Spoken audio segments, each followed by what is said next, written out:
नमस्ते अनि स्वागत छ मेरो नेपाली सादा रेसिपीमा। आजको रेसिपीमा मैले यो घिउ करेला अनि राँगाको सुकुटीको रेसिपी लिएको छु। तर झोल रेसिपी हो आजको लागि।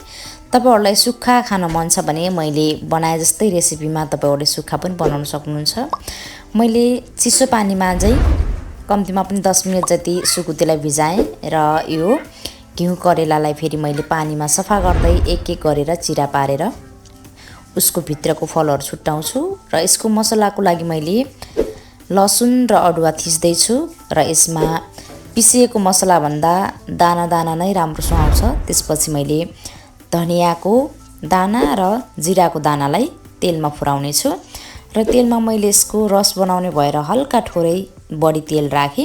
तपाईहरुलाई तेल पनि आवश्यकता अनुसार राख्नुहुन्छ।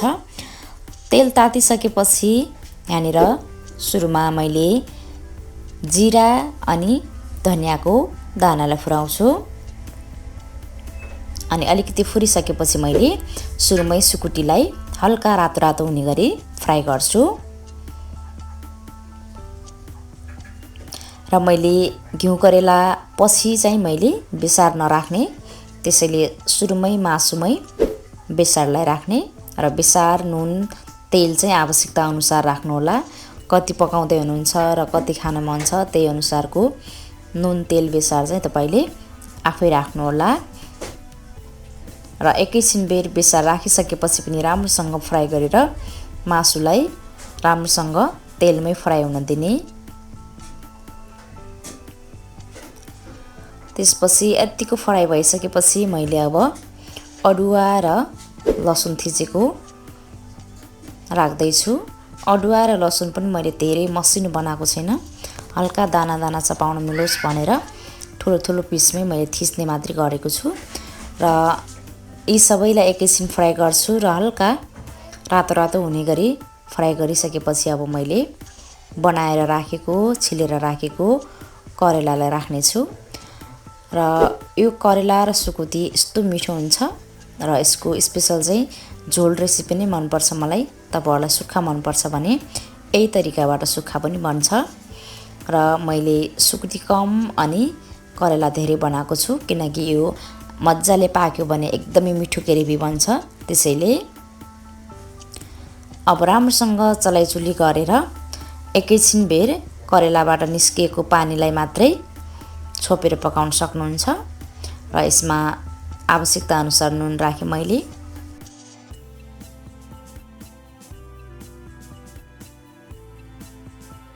यसरी एकैछिन बेर चलाइसकेपछि यो करेला पानीमा सफा गरेको हुनाले भर्खरै सफा गरेर चाहिँ हल्का यसबाट पकाउँदै गर्ने बेला पानी निस्केको हुन्छ।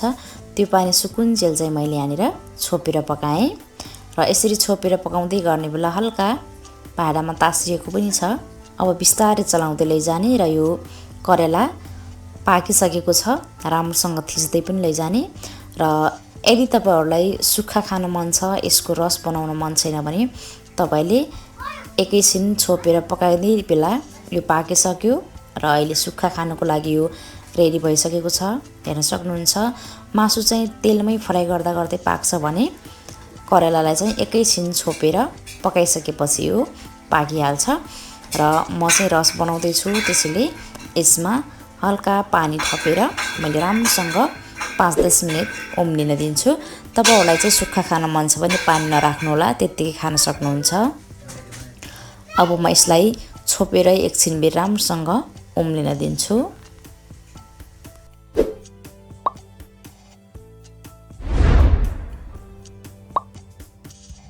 हेर्न सक्नुहुन्छ अहिले चाहिँ एकदमै राम्रोसँग उम्लिरहेको छ र यतिकैमा तपाईले अब ग्यासलाई बन्द गरेर खान सक्नुहुन्छ। यसको झोल पनि एकदमै मिठो हुन्छ र मैले यसमा चाहिँ धनियाको पत्ता पनि राख्दै छु। यो अप्सन हो, तपाईलाई मन पर्छ राख्नु होला, मन पर्दैन नराख्नु होला। धनियाको दाना राखिएको छ त्यसैले धनियाको पत्ता राख्नै पर्छ भन्ने छैन र मेरो सुकुटी र करेलाको झोल रेसिपी चाहिँ खाना रेडी भइसक्यो। तपाईहरुलाई चाहिँ आजको यो रेसिपी कस्तो लाग्यो सल्लाह सुझाव पक्कै पनि दिनु होला र तपाईहरुले यदि मेरो च्यानललाई सब्स्क्राइब गर्नु भएको छैन भने च्यानल सब्स्क्राइब गर्नु होला भन्दै तपाईलाई यदि राँगाको सुकुटी अनि राँगाको अचारको रेसिपी बनाउन मन छ भने स्क्रिनको भिडियो क्लिक गर्नुहोला। By by.